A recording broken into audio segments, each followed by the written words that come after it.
بسم اللہ الرحمن الرحیم۔ پیارے بھائیوں اور بہنوں، السلام علیکم ورحمۃ اللہ وبرکاتہ۔ امید ہے کہ آپ سب خیریت سے ہوں گے۔ میں ہوں آپ کا میزبان حکیم شہباز حسین ناوان اور آپ اس وقت دیکھ رہے ہیں Hakim Shahbaz herbal T V on YouTube. آج کی اس ویڈیو میں کچھ دوستوں کی طرف سے، اطباء کی طرف سے یہ بات یاد رکھیں کہ یہ ویڈیو جو ہے یہ قانون مفرد اعضاء کے تحت پریکٹس کرنے والے جو طبیب ہیں ان کے لیے ہے۔ عام بندے کو شاید اس میں سے کچھ نہ مل سکے۔ کچھ اطباء کی طرف سے پاکستان سے بھی، انڈیا سے بھی اور دوسرے ممالک سے بھی ایک سوال جو ہے وہ کافی عرصے سے آ رہا تھا، اور میں نے ان سب دوستوں سے وعدہ کیا تھا کہ میں اس پہ ایک تفصیلی ویڈیو بنا دوں گا، آپ پھر اس سے استفادہ کر لیجئے گا۔ تو آج میں اس موضوع پہ جو ویڈیو یہ ریکارڈ کروا رہا ہوں، اس کو اطباء کرام بار بار دیکھیں، بار بار سنیں اور سمجھیں، پھر انشاءاللہ تعالیٰ ان کا یہ مسئلہ حل ہو جائے گا۔ سوال کیا تھا کہ مزاج کا درست تعین کیسے کریں اور بالمزاج پھر درست علاج کیسے کریں؟ یہ بہت اہم سوال ہے۔ جو عام لوگ ہیں، جو نسخہ باز مجربات قسم کے، ان کو یہ بات سمجھ نہیں آتی۔ وہ تو ہر چیز میں آسانی ڈھونڈتے ہیں کہ کسی مرض کا کوئی ایک نسخہ مل جائے، لیکن یاد رکھیں کہ اگر کسی نسخہ کو بھی آپ نے استعمال کرنا ہے، مجرب نسخہ کو بھی، تب بھی آپ کو بالمزاج ہی استعمال کرنا پڑتا ہے، اور کم از کم بالمزاج آپ جب نسخہ کو استعمال کریں گے تب وہ فائدہ دے گا، اور دوسری بات کہ اس کے مطابق پھر آپ غذا جو ہے وہ بھی مریض کو تجویز کریں گے۔ اب اس میں تمام تر صورتیں جو ہیں، اعصابی عضلاتی صورت ہو، عضلاتی اعصابی صورت ہو، عضلاتی غدی صورت ہو، غدی عضلاتی صورت ہو، غدی اعصابی صورت ہو، اعصابی غدی صورت ہو، ہر چیز کو آپ نے، جو میں یہ ویڈیو ریکارڈ کروا رہا ہوں، اس نقطے پہ غور و خوض کر کے سمجھ لینا ہے۔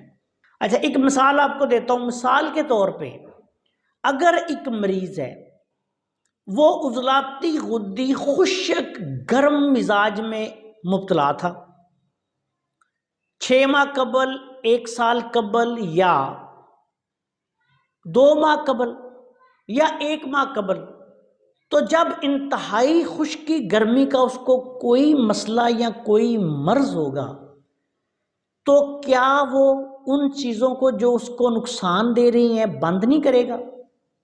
وہ ایک بات تو خود ہی بند کر دے گا۔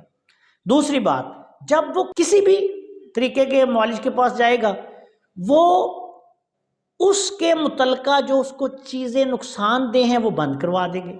عضلاتی غدی مزاج والے لوگوں کو عمومی طور پہ، مثال کے طور پہ، گیس ٹربل ہے، تیزابیت ہے، ایچ پیلوری ہے، السر ہے، بواسیر ہے، کینسر ہے، گردوں کے مسائل ہیں، دل کے مسائل ہیں، ہائی بلڈ پریشر ہے، تو اس کو تمام کھٹی چیزیں، آلو گوبھی، مٹر، بینگن، پالک، بڑا گوشت، ٹماٹر، اس طرح کی چیزیں جو ہے وہ پہلے تیز مرچ مسالے وغیرہ بند کر دیے جائیں گے۔ اب وہ معالج جو ہے، دوائی اس کو جو بھی دے گا، ظاہری بات ہے کہ وہ بے شک اس کو سمجھے یا نہ سمجھے، وہ 2 مزاجوں میں سے ہوگی۔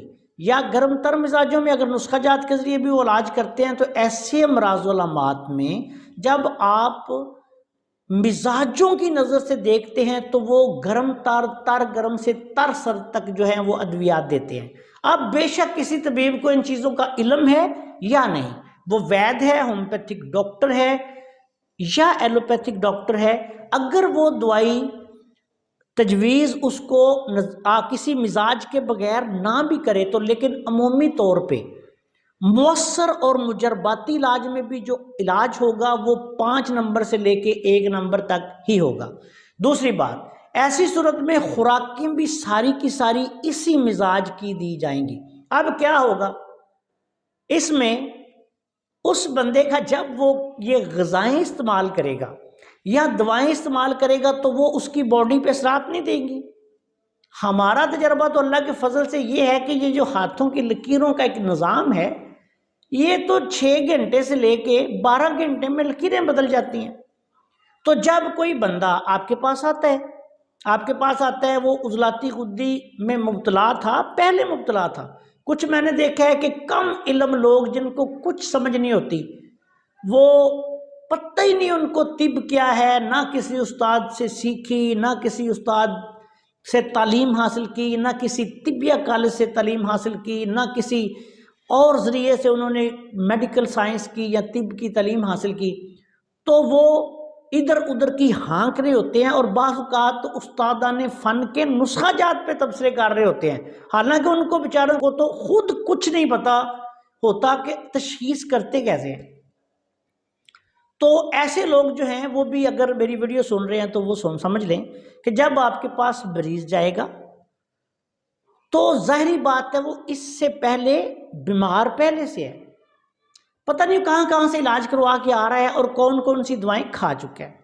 تو آپ نے کیا کرنا ہے کہ سب سے پہلے اس کے درست مزاج جو موجود ہے اس کو دیکھیں، اس کے بعد پھر آپ نے کیا کرنا ہے. اب دیکھیں عضلاتی غدی مریض ہے، خشک گرم مزاج کا مریض ہے.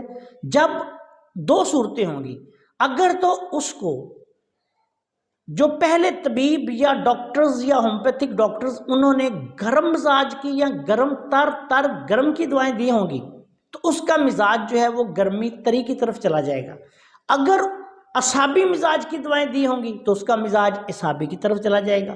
یہ جو میرے سمجھدار پیارے شاگرد ہیں جو اللہ کے فضل سے اصل کرشماتی نظام تشخیص طب بھی سیکھ رہے ہیں یا سیکھ چکے ہیں کچھ ابتدائی درجات، وہ بھی یہ بات اپنے ذہن میں بٹھا لیں. تو جب وہ دیکھیں گے تو اس سے یہ بلکہ طبیب تو مریض کو دیکھتے ہی اندازہ لگا لے گا اللہ کے فضل سے کہ اس کا مزاج کس طرف جا رہا ہے. آپ کیا کر رہے ہیں؟ اب جب آپ دیکھیں گے تو آپ کو پتہ چل جائے گا فوری طور پہ کہ یہ ادویات استعمال کون سی کر رہا ہے، یا اس کو کس مزاج کی ادویات استعمال کروائی گئی ہیں، یا خوراک کس مزاج کی دی گئی ہے. اچھا، اب آپ نے اس کے مطابق اگر تو مزاج فرض کرے عضلاتی غدی ہے، اب اس ایسی کنڈیشن بن گئی کہ مریض جو ہے وہ غدی اعصابی مزاج میں جا رہا ہے، تو آپ کا یہ فرض ہے کہ آپ نے پھر غدی اعصابی مزاج کو آگے لے کے جانا ہے. غدی عضلاتی میں بھی اگر جا رہا ہے اور اس سے بہتری ہے تو آپ اس کو آگے لے کے جائیں. اگر فرض کرے سمجھتے ہیں کہ مزاج اس کا جو ہے وہ اس طرف نہیں جا رہا، اعصابی مزاج کی طرف نکل رہا ہے، تو پھر آپ نے کیا کرنا ہے؟ پھر بھی آپ نے یہی کرنا ہے کہ اس کا درست علاج کیا ہوگا کہ گرم تر ادویات ہی اس کو دی جائیں 5 نمبر، اور ساتھ اعصابی غذائیں 5 6 1. یہ کمپاؤنڈ جب دیں گے تو مجموعی طور پہ ان کا مزاج جو نکلے گا وہ 6 نمبر نکلے گا اعصابی غدی. اب جو اطباء کاملین ہیں، جو بڑے استاد ہیں، وہ جب مختلف طریقوں سے مزاجوں کی ادویات کو سیٹ کرتے ہیں نا تو اس میں یہی راز ہوتا ہے کہ وہ 3 قسم کی ادویات دیتے ہیں تو اس میں ایک مزاج نکال لیتے ہیں. 3 قسم کی خوراکیں دیتے ہیں تو اس میں سے ایک مزاج نکل جاتا ہے. تو اس صورت میں پھر آپ نے کیا کرنا ہے؟ عضلاتی غدی مریض کو غدی اعصابی یا اعصابی غدی تک لے کے جانا ہے. تو اللہ کے فضل و کرم سے یہ قانون مفرد ذا کے بھی مطابق ہے. حضرت صابر ملتانی رحمۃ اللہ علیہ کی تحقیقات، جدید ترین جو طب میں تحقیقات ہیں، 100% مطابق ہے. طب یونانی کے بھی مطابق ہے، جدید میڈیکل سائنس کے بھی مطابق ہے، ہومیوپیتھی کے بھی مطابق ہے، اور سب سے بڑی بات کہ آیورویدک کے بھی مطابق ہے. اصول علاج وہی رہے گا کہ اعصابی کو عضلاتی میں، عضلاتی کو غدی میں، غدی کو اعصابی میں، بلغم کو صداع میں، صداع کو صفرا میں، صفرا کو بلغم میں، الکلی کو ایسڈ میں، ایسڈ کو سالٹ میں، سالٹ کو الکلی میں. یہی قانون قدرت ہے اور اسی کے مطابق آپ نے چلنا ہے. مجھے امید ہے کہ جو میرے پیارے بھائی یہ سوال کر رہے تھے ان کا مسئلہ حل ہو گیا ہوگا. دوسری بات کہ آپ نے جو ادویات تجویز کرنی ہے وہ پھر آگے غور و فکر کر کے میرے اس چینل پہ موجود ہماری بہت سی ویڈیوز ہیں، ان کو بھی دیکھ لیں اور پھر اپنے بھی تجربے کو استعمال کر کے اس طریقے سے ادویات استعمال کریں۔ یہ ایک تحریک اگزامپل کے طور پہ آپ کو بیان کر دی۔ اب آپ نے کیا کرنا ہے کہ 6 تحریکوں کا اسی طرح غور و فکر کر کے مکمل سوجھ بوجھ سے اسی کلیے کے مطابق آپ نے علاج کرنا ہے، اور اللہ کے فضل و کرم سے انشاءاللہ تعالی کامیابی آپ کے نصیب میں ہوگی۔ السلام علیکم ورحمۃ اللہ وبرکاتہ۔